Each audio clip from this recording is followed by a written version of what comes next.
नमस्कार, मनोस्वरी talk show में आप सभी का स्वागत है। मैं आकांक्षा पांडे और आज हमारे साथ है हाईकोर्ट बार एसोसिएशन की गवर्निंग काउंसिल का चुनाव लड़ रही महिला युवा अधिवक्ता सहर नकवी जी, जिनसे आज हम हाईकोर्ट बार एसोसिएशन के चुनाव पे चर्चा करेंगे। सहर जी, आपका बहुत बहुत स्वागत है हमारे टॉक शो में।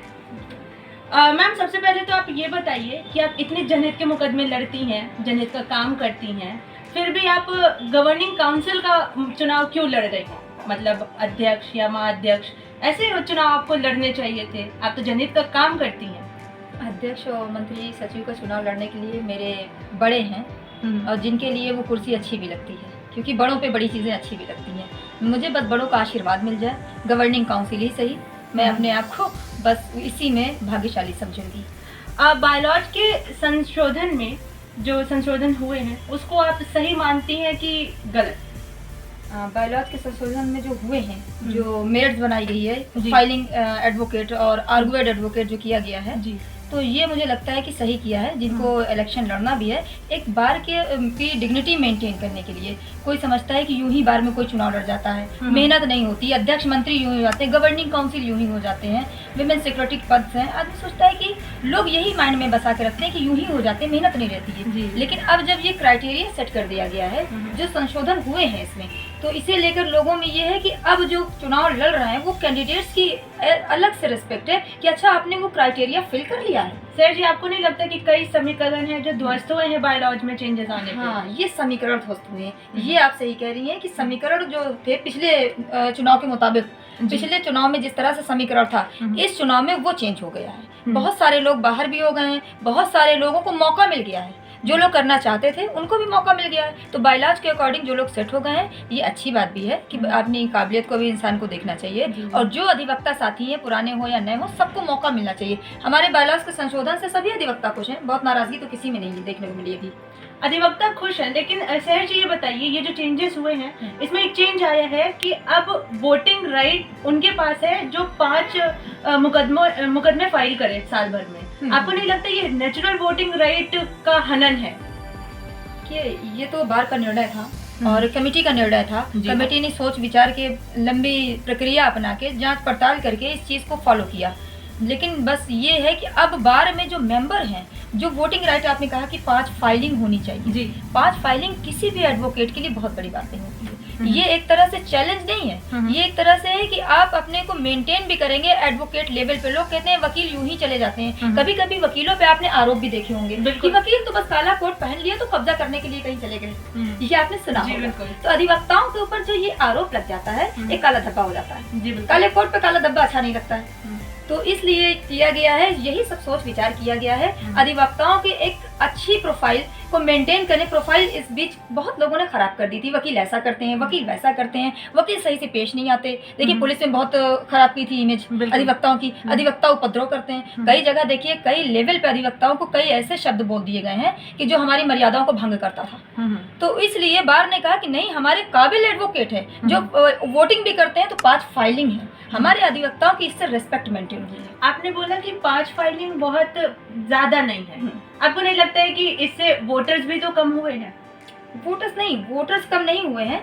फाइलिंग हमारे जितने भी एडवोकेट हैं, कुछ ही वोटर कम हुए हैं। वो अगले साल हो सकता है उससे ज्यादा मेहनत कर, उनका करियर फ्यूचर ब्राइट हो जाए, वो उस अगली वोटर लिस्ट में आ जाए। मान लिया इस बार बाहर हो गए, लेकिन उनकी मेहनत जो रंग लाएगी अगली बार नेक्स्ट ईयर आ जाएंगे। ज्यादा काम महासचिव और अध्यक्ष के देखे जाते हैं। आप गवर्निंग काउंसिल की जो भूमिका है आपकी, वो आप अपना काम कहाँ देखती हैं? आपको क्या क्या काम करने होंगे इस भूमिका में, इस पद पे आके? देखिए, मैं बार के किसी भी पैनल पे अगर आ जाती हूँ, मेरे बड़ों का आशीर्वाद मिलता है, अधिवक्ता भाइयों का साथ मिलता है, अधिवक्ता महिला अधिवक्ताओं का अगर मुझे सहयोग मिलता है, तो मैं अपने आप को खुशकिस्मत समझूंगी, खुशनसीब समझूंगी कि मैं बार की किसी भी जगह मुझे इस योग्य समझा गया, मेरे अधिवक्ता भाइयों और बहनों द्वारा, बड़े बुजुर्गों द्वारा इस योग्य समझा कि मैं गवर्निंग काउंसिल ही सही, कम से कम बार के पैनल पे आके अपने अधिवक्ताओं की आवाज बुलंद करती रहूंगी। मैं इसको ही अपना भाग्य समझ रही हूँ। तो किन मुद्दों के साथ उतरेंगी आप चुनाव में? सबसे प्रथम होगा मेरा महिला सेफ्टी। जो हमारी महिला अधिवक्ता हैं, वो भी कहीं ना कहीं सफर कर रही हैं, वो भी कहीं ना कहीं पीड़ित हैं। उनके लिए कभी कभी लोग खड़े नहीं होते। अभी कई कांड हुए हों, आपने देखा होगा महिला अधिवक्ताओं पे, कहीं किसी को ब्रिज पे मार दिया गया, कहीं किसी को टकरा दिया गया। परेशान हैं, पीड़ित हैं, तो वो अधिवक्ताओं की आवाज कोई बुलंद करने वाला है। देखिए, डिस्ट्रिक्ट कोर्ट हो या हाई कोर्ट हो, वकील वकील है हमारा। अगर हमारा कोई काला कोट है तो वो लेडी हो या जेंट्स हो, मेल फीमेल में मायने नहीं रखता काले कोट के लिए, खड़े सबके लिए होना चाहिए। लेकिन फर्स्ट प्रायोरिटी मेरी ये रहेगी कि महिलाओं को, उनको अधिकार को सुरक्षा करना, अधिकारों की, और उनकी आवाज बन के रेस करना, उनकी आवाज बन के खड़ा होना। मैं सरकार तक जाऊंगी कि वुमेन सेफ्टी के लिए अगर कोई महिला आगे आती है तो वही ना पीड़ित हो जाए कहीं। बिल्कुल, ये सारी चीजों को, मुद्दों को लेके मैं आऊंगी, महिलाओं को मेन प्रायोरिटी मिलेगी। सहर जी, आज आप मुख्य रूप से क्या कारण मानती हैं कि अधिवक्ताओं को क्या क्या परेशानियां झेलनी पड़ती हैं, या और क्या चीजें हैं जिन पे काम करने की जरूरत है? देखिए, अधिवक्ताओं की जिंदगी जो है जी, वो एक सामाजिक कार्यकर्ता के तौर पर भी है। अधिवक्ता को एक सोशल वर्कर के तौर पर देखा जाता है। जब इंसान जमाने से पीड़ित हो जाता है, पूरे दुनिया जहान में लोग ये व्यू बना लेते हैं, लोगों पब्लिक परेशान हो जाती है कि आप कहाँ जाएं, जब कोई रास्ता नहीं, शासन से, प्रशासन से, सरकार के लेवल पे, जब हर जगह से इंसान हताश होता है तो आता कहाँ है, किस दरबार में सजदा करता है? अधिवक्ता के पास। तो वकील एक ऐसा विश्वास है जिसको मैं चाहती हूँ कि लोग, जो जरा सा थोड़ा सा कहीं बदनुमा दाग के तौर पे वकीलों को बदनाम किया गया था, मैं भी इस चीज को कहती हूँ कि वकील हमारा कहीं पे भी इस चीज में लिप्त नहीं होता। वकीलों पे आरोप आ जाते हैं कि उसका वर्क है लड़ना, एडवोकेट का काम होता है फाइट करना, लड़ना, चाहे वो कोर्ट में लड़े, चाहे अपने क्लाइंट के अधिकारों के लिए, जनता के अधिकारों के लिए लड़े। आपको नहीं लगता कि ये फाइट थोड़ी स्लो है? हाँ, क्योंकि कई सारी केसेस इतने सारे पेंडिंग है। अब तो ये क्या है, मतलब किसकी गलती है ये कि केसेस पेंडिंग है, न्याय मिलने में देर हो रही है? हाँ, फाइट बहुत तगड़ी है। ये आप जो कह रही हैं, फाइट जो है वो स्लो आप कह रही हैं, फाइट स्लो नहीं है। फाइट एक्चुअली ज्यादा टफ हो गई है, क्योंकि ट्रायल कोर्ट अक्सर करके, देखिए डिस्ट्रिक्ट कोर्ट्स में मुकदमे इतने ज्यादा लंबित हो गए हैं, जो मुकदमे कोई संज्ञान लेने योग्य नहीं होते, मुकदमे बहुत छोटी छोटी धाराओं में आ जाते हैं मुकदमे, उस पे भी संज्ञान हो जाता है। अब जब संज्ञान हो गया व्यक्ति के विरुद्ध, अब आपको किसी भी स्टेज पे उस कोर्ट में नहीं सुना जाएगा। यानी निचले लेवल पे आपको, लोअर कोर्ट से लेकर सेशन कोर्ट तक, अगर आपके अगेंस्ट संज्ञान हो गया है तो आपको सुना नहीं जाएगा। हाँ, थोड़ा बहुत रिवीजन में सुन लिया जाता है सेशन कोर्ट में, लेकिन हर मामले में रिवीजन में लाई नहीं करती, तो वो मामले उठ के चले जाते हैं हाई कोर्ट। जब वो मामले छोटे से संज्ञान में हाई कोर्ट चले गए तो जिम्मेदारी कहाँ बनती है, कमियां कहाँ आती हैं? डिस्ट्रिक्ट कोर्ट में ट्रायल तुरंत संज्ञान हो जाता है, फौरन संज्ञान, हाई कोर्ट में पेंडेंसी, सुप्रीम कोर्ट में पेंडेंसी। इसी की वजह से मुकदमे इतने ज्यादा लंबित होते हैं। मैं इस आवाज को भी लेके सुप्रीम कोर्ट तक जाऊंगी, ऑनरेबल एपेक्स कोर्ट के भी नॉलेज में डालूंगी कि मुकदमों की पेंडेंसी जजेस बढ़ाने से नहीं है, कि आप जजेस की संख्या ज्यादा कर दीजिए और एडवोकेट को आप एमिकस क्यूरी के तौर पे नियुक्त कर दिए। ऑप्शन कहाँ है, ऑप्शन निकालिए कि संज्ञान कहाँ से हो रहा है, जिसकी वजह से, चलिए ठीक है, मर्डर केस है, हाँ, कोई संज्ञान लेने योग्य मामला है तो ठीक है, आपने संज्ञान ले लिया। लेकिन जहाँ पे संज्ञान नहीं है, नॉन कॉग्निजेबल में ऑफेंस में भी संज्ञान, मैं कोर्ट लेके जा रही हूँ, क्लाइंट्स के मुकदमे लेके जा रही हूँ, इतने गरीब क्लाइंट आ जाते हैं कभी कभी मेरे पास कि जिनके पास पेट में खाने को रोटी नहीं, पहनने को कपड़ा नहीं, चप्पल हवाई 2 बद्दी की चप्पल, वो भी टूटी फटी, कपड़े फटे, कपड़े गंदे भी, इवन गंदे भी, ऐसे क्लाइंट आते हैं हमारे पास, इतने गरीब, उनके खिलाफ संज्ञान हो गया।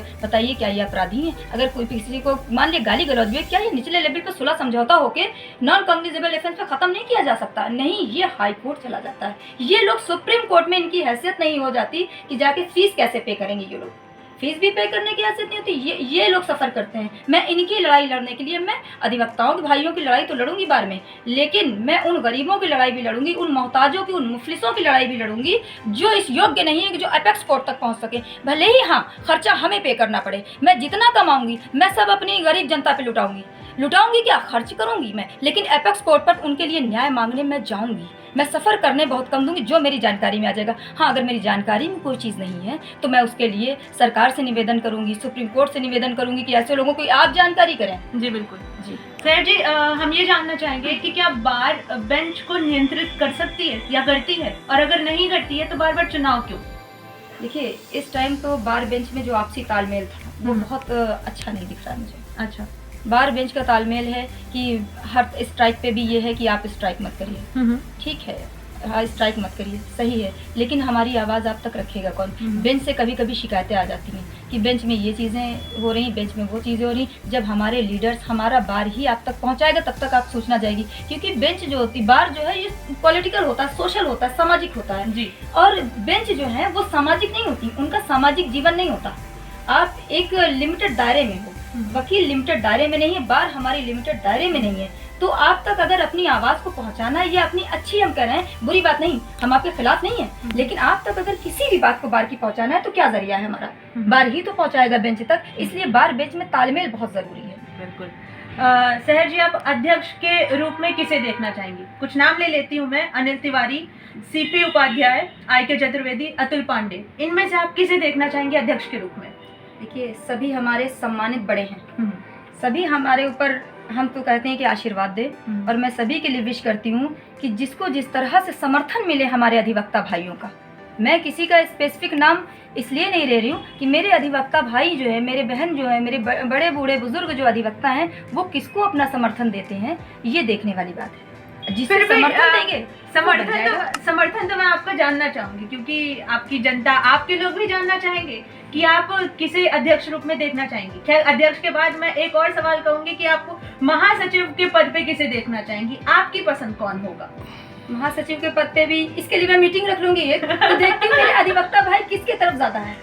अगर अधिवक्ता भाई को रुख अगर जा रहा है किसी की तरफ, तो जरूर उसमें कुछ खासियत होगी। भाई, खासियत तो सब में, हमारे जितने भी कैंडिडेट्स खड़े हैं सभी हमारे रिस्पेक्टेड लोग हैं। इनमें से हमारे एडवोकेट किसे ज्यादा पसंद करते हैं, अपना लीडर किसे बनाना चाहते हैं, ये तो आपने बात मेजोरिटी की। मैंने आपकी पसंद पूछी। पर्सनल मेरी तो सभी पसंद है, जो बन जाए वो हमारा अध्यक्ष है। मतलब ऐसा कोई एक स्पेसिफिक वन नहीं है जिन्हें आप अपने तरफ से वोट सबका आशीर्वाद तो हमारे ऊपर है, जिनका जिनका नाम लिया है, ये सबका आशीर्वाद हमारे ऊपर है। फिर भी और सब हमारे बड़े हैं। आप किसी एक को चूज नहीं करना चाहती किसी एक को, जब इंसान के दोनों हाथ बराबर हो तो हम किसे चुने? हमारे दोनों हाथ बराबर है। चलिए ठीक है। सहर जी, आप चुनाव जीतने के बाद आपका पहला काम क्या होगा?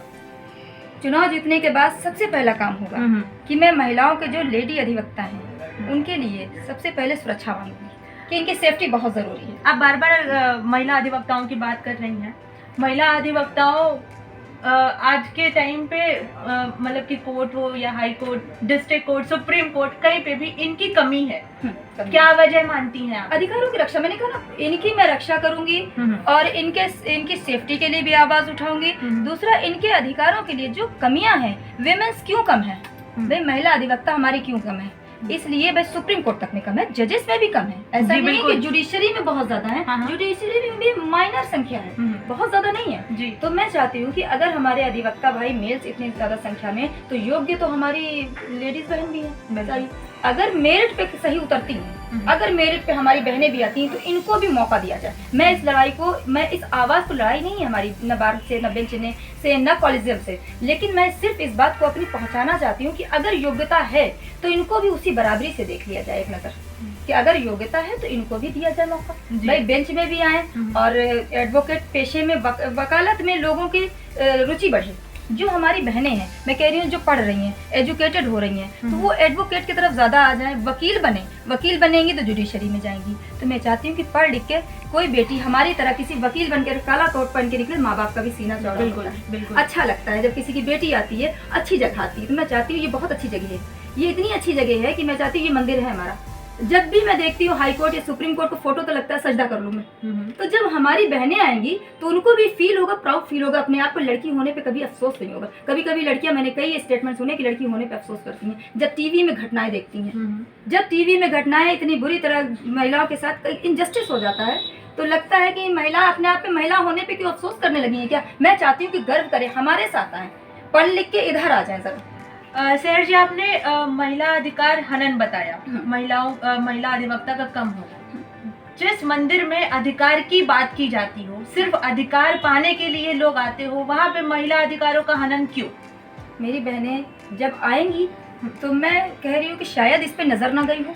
हनन नहीं है ये अधिकारों का, शायद इस जगह पे नजर नहीं गई, क्योंकि आवाज रेस करी। कभी कभी अपनी चीजों को हक मांगने के लिए भी बोलना पड़ता है, बिना मांगे तो कोई चीज नहीं मिलती इंसान को। क्या दूसरे के हक के लिए लड़ने वाली फीमेल एडवोकेट्स जो हैं वो अपने हक के लिए नहीं लड़ पा रही हैं? मैं लड़ूंगी ना, मैं आज से शुरू कर रही हूँ, मैं अभी से लड़ाई शुरू कर रही हूँ। अगर इसे आप लड़ाई मानते हैं या हमारे फीमेल्स अधिवक्ता या जनता लड़ाई मानती है तो लड़ाई ही समझ लीजिए, क्योंकि मैं इस आवाज़ को, इस मुद्दे को एपेक्स कोर्ट तक पहुँचाऊंगी, कॉलेजियम तक पहुँचाऊंगी कि हमारी फीमेल्स एडवोकेट की, देखिए पूर्व chief justice N B Ramana साहब थे, माननीय एन बी रमन्ना साहब ने इस मुद्दे को कई बार रेज किया कि महिला अधिवक्ताओं की बहुत कमी है, महिला जजेस की बहुत कमी है। तो इस चीज़ को जब एक आवाज़ बन ही गए हैं वो, तो क्यों ना हम लोग भी खड़े हो जाएं। मैं बार में अगर आती हूँ तो मैं इसको लेकर जाऊंगी। हाई कोर्ट में कोई सीनियर एडवोकेट फीमेल जिसे आप जानती हो? ऐसा तो कुछ मैंने नहीं अभी तक सुना। अभी तक ये आपका सवाल एकदम उचित है, एकदम सही सवाल किया है आपने कि मैंने अभी सीनियर एडवोकेट के तौर पे, बतौर सीनियर एडवोकेट एक लेडी को तो अभी तक कोई नहीं सुना।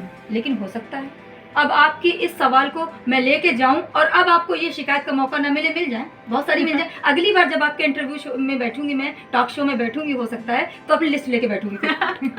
बिल्कुल बिल्कुल। एज एन फीमेल एडवोकेट आप क्या क्या प्रॉब्लम्स फेस करती हैं?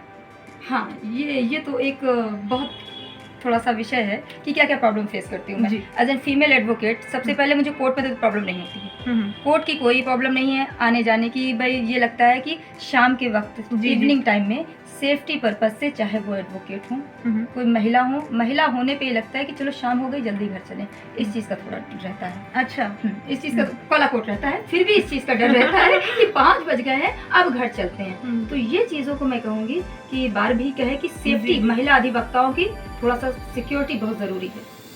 आपको ये नहीं लगता है कि केसेस लड़ते हैं ना हम लोग, क्योंकि देखिए मेल्स में वो होता है कि वो लड़ सकते हैं अपने लिए, है चौराहे पे भी उन्हें किसी ने रोक लिया तो लड़ सकते हैं। फीमेल्स में वो कैपेसिटी नहीं होती कि अपने लिए बहुत ज्यादा अकेले सिंगल है तो लड़ लें। वो कहेंगे नहीं 5 बज गया घर चलो, 8 नहीं बजेंगे। मुझे एक सेफ्टी मुझे चाहिए। आपने बोला कि कैपेसिटी नहीं होती है, मैं फिर से अपनी बात दोहराऊंगी कि जो औरत दूसरे के हक के लिए कोर्ट में लड़ती है उसके अंदर कैसे कैपेसिटी नहीं है? आपको नहीं लगता है कि फीमेल मेंटालिटी को यहाँ कहीं इम्प्रूव होना चाहिए? क्योंकि औरतों की ये खुद मेंटालिटी हो गई है कि we are less than mens. Yes, हम पुरुषों से कम है। क्यों कम है? आप दूसरों की अगर आवाज बन सकती हैं तो आप अपनी आवाज क्यों नहीं है? यही तो सवाल है कि आप कोर्ट फेस क्यों नहीं कर रहे हैं ज्यादा। अगर आप कोर्ट फेस ज्यादा करेंगे, कोर्ट में कोई प्रॉब्लम नहीं। देखिए हमारे जस्टिस जो है वो सबको बराबर सुनते हैं, ना मेल ना फीमेल। आप मेरिट की आर्गुमेंट करेंगे तो आपको सुना जाएगा, आपके क्लाइंट को न्याय भी मिलेगा। तो आप क्यों नहीं फेस करते हैं? मैं तो कहती हूँ सभी फीमेल एडवोकेट्स आए, कोर्ट फेस करें। कोर्ट तो सबको देती है एडवोकेट को। भाई उनकी नजर में तो एडवोकेट ना वो मेल है ना वो फीमेल है। आप आर्गुमेंट करेंगे, आपको जजमेंट मिलेंगे आपके मेरिट के हिसाब से, आपके आर्गुमेंट के हिसाब से। ये बताइए तो आप कैसे ये फीमेल एडवोकेट्स को प्रोत्साहित करेंगी इतना आगे आने के लिए? क्या कोई प्लान, कोई थॉट है आपके दिमाग में? हाँ, इसके लिए तो प्लान है मुझे कि जो सबसे पहले ये चीज़ें रहती हैं कि मैं डाइस फेस नहीं कर सकती। बहुत सारी जो नई अभी लड़कियां आ रही हैं, नए आए तो ये सोचती हैं कितने दिन में। मैम मुझसे पूछा, कई ऐसी काउंसिल हैं जो नई होके आई, फाइनल ईयर की स्टूडेंट भी है, तो मैम हम डाइस फर्स्ट टाइम कैसे फेस करेंगे? तो ये डर कहीं ना कहीं ये मेल में कम रहता है। ये लड़कों में जो नए लड़के आ रहे हैं, इंटर्नशिप कर रहे हैं, उनमें ये कम है। जो इंटर्नशिप वाली कई नई लड़कियां हैं, तो मुझे थोड़ा सा जुस्तजू होती है इस चीज़ को कि इनसे बात करूँ कि ये एडवोकेसी में क्यों आई है, क्या चाहती हैं अपने करियर के लिए। बिल्कुल। तो मैंने कई ऐसे इंटर्नशिप करने वाले बच्चों से करी जो हमारी एडवोकेट हो जाएंगी आने वाले टाइम में। तो मैंने तो मुझसे कही मैम आप डाइस फेस कैसे करती हैं? मैम बस यही चीज हमको सीखना है। अरे आप में ऑलरेडी हुनर है, मैं कहना चाहती हूँ, मैं इसी चीज को प्रोत्साहित करूंगी। ऑलरेडी हुनर है, आप डाइस फेस कर सकती हैं, आप पढ़ के आए हैं। और बाकी आप अगर फाइल में जो आपके जो कानून लिखा है इससे परे कुछ भी नहीं जाता, इससे बाहर कुछ भी नहीं है। तो मैं इसी चीज को प्रमोट करूंगी। जो भी नए लोग आएंगे, जो भी पुराने लोग हैं, अगर मुझसे कहीं इतना सा भी सपोर्ट हो सकता है तो मैं सपोर्ट। जी बिल्कुल। सहर जी, आप ये बताइए कि आपको नहीं लगता है कि हाई कोर्ट का एक अपना हॉस्पिटल या आवासीय कुछ ऐसा होना चाहिए?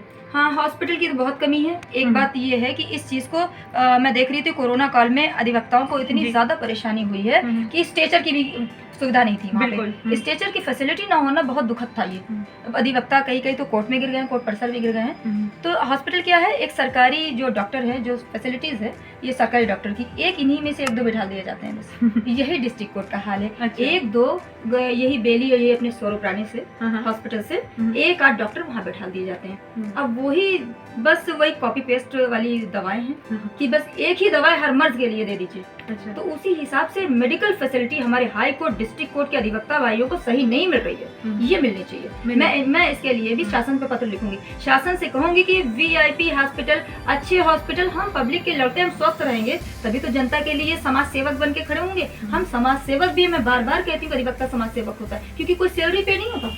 बस जो गवर्नमेंट एडवोकेट, हर एडवोकेट तो गवर्नमेंट एडवोकेट नहीं होता, सैलरी पे तो होता नहीं है। अपना करियर वकालत का जब कोई शुरू करने आता तो ये समझ के नहीं आता कि मैं जज बन जाऊंगा, मैं एडवोकेट रहूंगा, यही समझ के आता है। वो किसी का नसीब है, ईश्वर ने अगर लिखा है ऊपर वाले ने, तो वो जल्दी बन जाता है। अपने काफी सारे मुद्दे आपने इकट्ठा कर रखे हैं, आपको क्या लगता है आपके ऊपर वाले लोग क्या करेंगे? जो अध्यक्ष या महासचिव का पद लड़ने वाले हैं उनके पास भी यही मुद्दे हैं, तो वो अगर ये काम करेंगे कि नहीं, पहले तो आप यही बता दीजिए कि आपको क्या लगता है कि वो ये काम कर लेंगे कि नहीं, क्योंकि ये सारे मुद्दे आपने भी इकट्ठा कर रखे हैं और आपको भी पता है कि कहीं ना कहीं आपको इन सब मुद्दों पे बात करनी ही करनी है। तो आपको क्या लगता है कि आपके ऊपर वाले जो सचिव या अध्यक्ष या महासचिव बनेंगे वो ये काम करने में आप सेटिस्फाई कर लेंगे लोगों को कि नहीं? क्योंकि ये सारे मुद्दे हर बार के हैं, हर बार हम इंटरव्यू में लोग बैठते हैं अधिवक्ताओं के साथ, हर बार हम आवास पे बात करते हैं, हर बार हम हॉस्पिटल पे बात करते हैं, हर बार हम महिला अधिवक्ताओं पे बात करते हैं, लेकिन हर बार का ये मुद्दा कंटिन्यू है। क्या लगता है कब खत्म होगा ये खत्म होगा? अगर अध्यक्ष मंत्री नहीं भी चाहेंगे तो भी शहर नकवी जाएंगी। मैं दूसरों की जिम्मेदारी तो नहीं ले सकती, लेकिन अपनी जिम्मेदारी तो ले सकती हूँ। मैं ट्रैफिक जाम में फंसी, आज हाई कोर्ट के बाद जाम साफ है, ये देखा होगा आपने। तो शहर नकवी अपने लिए न्याय भी मांग सकती, औरों के लिए भी मांग सकती हैं, और जितनी हॉस्पिटल फैसिलिटी, जितनी भी ये कमियां हैं, मैं तो जाऊंगी, बाकी अध्यक्ष मंत्री मैं उम्मीद करती हूँ कि अपनी जिम्मेदारी निभाएंगे। बिल्कुल।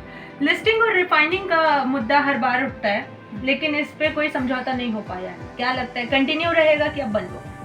लिस्टिंग वाला मैटर? हाँ, लिस्टिंग बहुत ज्यादा पेंडेंसी की वजह से लिस्टिंग की प्रॉब्लम चल रही है इस टाइम।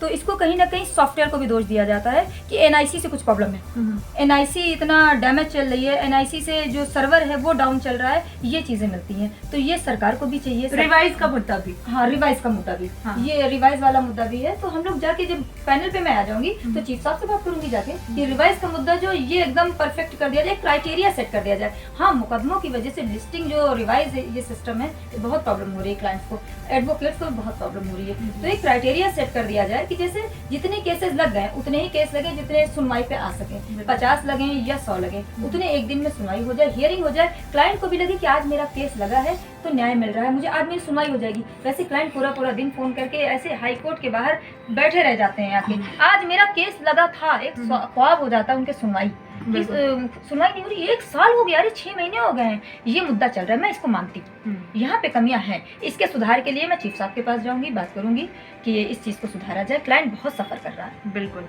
अंत में आप लोगों से क्या अपील करना चाहेंगी शहर नकवी जी?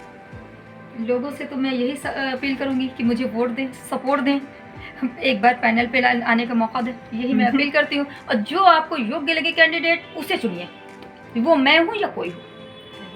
शहर नकवी जी, आपका बहुत बहुत धन्यवाद हमारे टॉक शो में पार्ट करने के लिए और अपना कीमती वक्त देने के लिए। तो जैसा कि अभी आपने सुना शहर नकवी जी को, जो कि चुनाव लड़ने पे और अपने पद पे आने के बाद स्पेशली महिलाओं के लिए बात करने वाली हैं, महिला अधिवक्ता के लिए बात करने वाली है, उनके अधिकारों के लिए, और हाईकोर्ट और बार एसोसिएशन में जो भी चीज़ें हैं जो अभी अप डाउन में चल रही हैं, उन पे भी इनका ध्यान बराबर बना हुआ है। ऐसे ही अधिवक्ताओं से, महिला अधिवक्ताओं से हम आपको मिलवाते रहेंगे। तब तक के लिए आप बने रहें मनोज तिवारी टॉक शो के साथ। धन्यवाद।